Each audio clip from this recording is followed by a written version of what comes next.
Hello and welcome to another video. And this one, I want to talk about a game that I've been playing and really enjoying for a while now. It's an open world military shooter and it's not a new game actually. It's from 2017 and yeah, it is Ghost Recon Wildlands. Now this title is just fantastic when played in co-op with friends, but even as a single player game playing by yourself, it is just amazing. And I was not aware of the fact that this game can be so good while playing all alone with just the AI bots as your companions. I got to experience this game for the first time back in 2018 or 19 on a friend's PS4 Pro, and it was a really cool co-op experience, but I kind of forgot about it as time went on. But recently, somebody suggested this game to me because I was looking for something casual, something where I don't have to worry about the story, something where I can just jump in, have some fun, and get back to work. And this title is like the perfect fit for what I was looking for and has been really entertaining to me. So I absolutely had to talk about it on my channel. And yeah, this game gives you a huge, vibrant looking open world which you are free to explore from the get go. Something amazing. You've got lots of customization options. You can change the look of your character whenever you want to.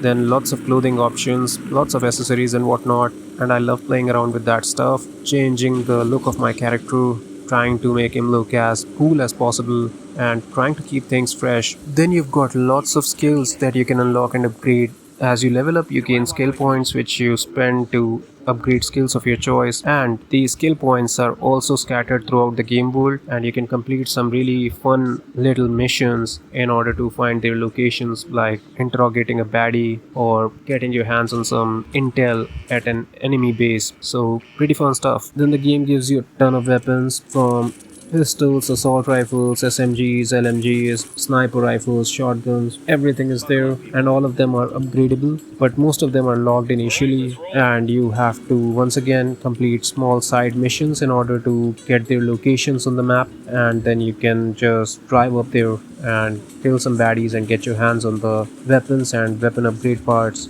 So exploration is rewarded by skill points and these weapons and weapon upgrades. There is a lot to play for actually, and you can have 3 weapons on you at a time, a handgun and 2 other weapons of your choice. Apart from the guns, you also have a variety of explosives at your disposal that you can get your hands on by leveling up the skills associated with the explosives category. The gun customization in the game is on the basic side. You don't get the thousands of options per category like the modern Call of Duty games, which is something that I like actually. But yeah, it does give you some options like a variety of optical attachments, then a couple of options per other categories, and then a variety of camos as well to play for. The gunplay itself is really solid, really cool. You can switch between third person and first person mode while shooting, and it's a really nice mechanic. The game features a really nice cover mechanic. Then you've got all the stances that you would expect from a military shooter. Going guns blazing is super fun, but being stealthy is even more fun. Apart from the guns and explosives, you also have a melee attack, and it's a different level of satisfaction that you get when you just creep up on an unaware enemy and take him out using your melee attack.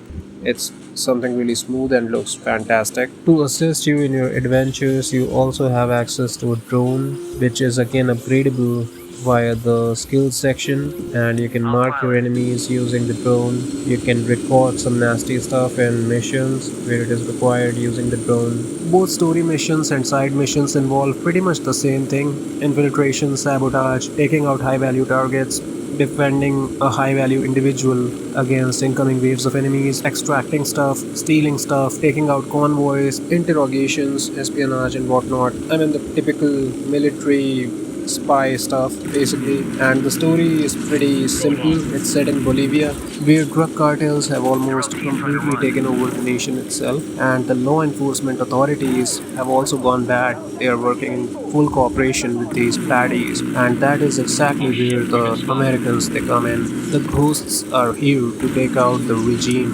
It's a regime change operation. The game world, which is absolutely huge, is divided into several zones. Every zone comes under a boss.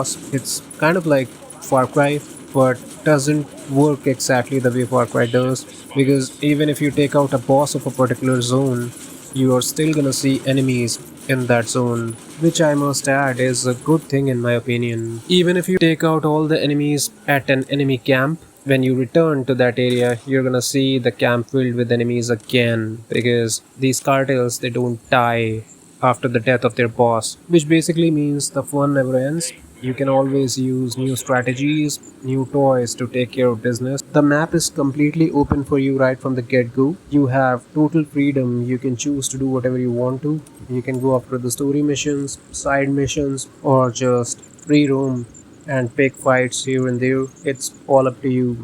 You can choose to progress in one particular area or go around completing missions in different regions, slowly progressing across all of them. It's all up to you. This absolute freedom, coupled with the solid gameplay and the beautiful game world, really makes it a superb experience. Almost perfect for me personally, because I'm really struggling to find time to play story games or complete story games, because I only get to play on weekends, and an entire week after a session with the story game, it really kind of unplugs me from the experience unless I'm totally in love with the characters like I was with The Last of Us Part 1, which basically forced me to experience and complete Part 2. Or I'm enjoying the gameplay a lot like I did with Evil West. Those are the only two games that I've completed in the recent past. I have struggled badly on the multiplayer front as well.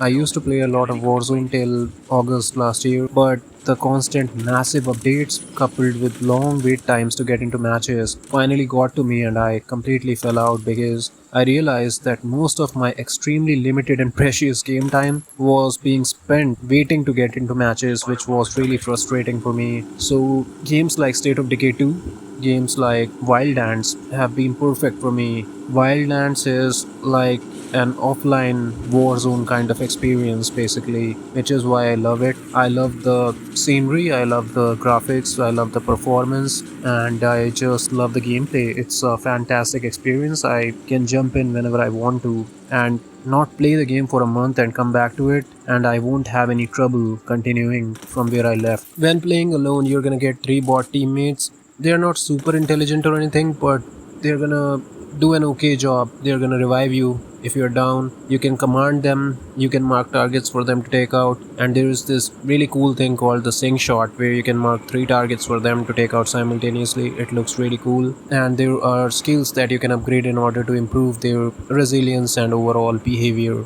And then you can also call in for assistance from rebels. Rebels are guys who are willing to take up arms against this corrupt system, these cartels and the baddies from the corrupt government agency called the Unidad. You can upgrade the skills associated with the rebels and gain the ability to call for mortar strikes, call for recon assistance and whatnot. Almost every single thing from ammo carrying capacity to your stamina, strength, your weapon switching speed and whatnot can be upgraded and enhanced through the skills section. There is a lot to play for because you are constantly progressing in one way or the other. Then the enemy AI is again not superb, but it is good enough, and the enemies, they rely more on quantity than on quality, and it does the job. I've died plenty of times in the game. It's neither too easy nor too difficult, which is the way I like it. Combat is just crazy fun and chaotic, whether you are being stealthy or going guns blazing, whether you are engaged in air to ground combat, ground to air combat,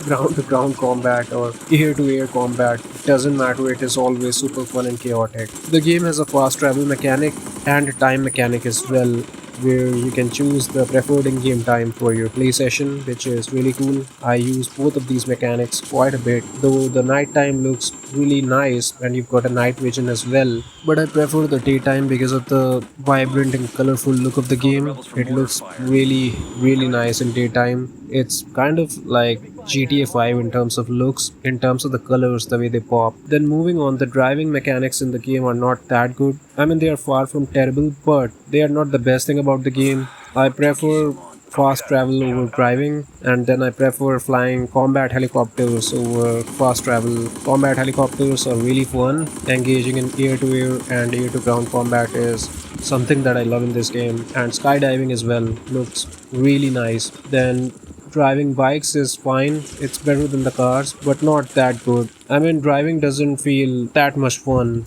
especially when compared to something like GTA 5 where driving feels just amazing. It's not the case here. It's not terrible, but yeah, it's something that I personally don't love. Overall, though, traversal is pretty fun because of the presence of a fast travel system, helicopters, all types of vehicles. Planes are present too, but they are not as fun as the choppers. You've got boats, you can swim, you can run, you can jump, and then you've got a parachute, which is really cool because you can deploy it when jumping from any decent height. Graphically, it has aged really well. It looks really nice. The colors are kind of similar to GTA 5. They really pop. It's a really vibrant looking title. I love it. I love the look and feel of it. It's not a very demanding game either because it's a title from 2017. You don't need top of the line hardware to enjoy it, which is again a positive. And then the sound design is really nice. It is exactly what you would expect from a military shooter. It's kind of like a military GTA game, and it's packed with content. Despite being a co-op focused title,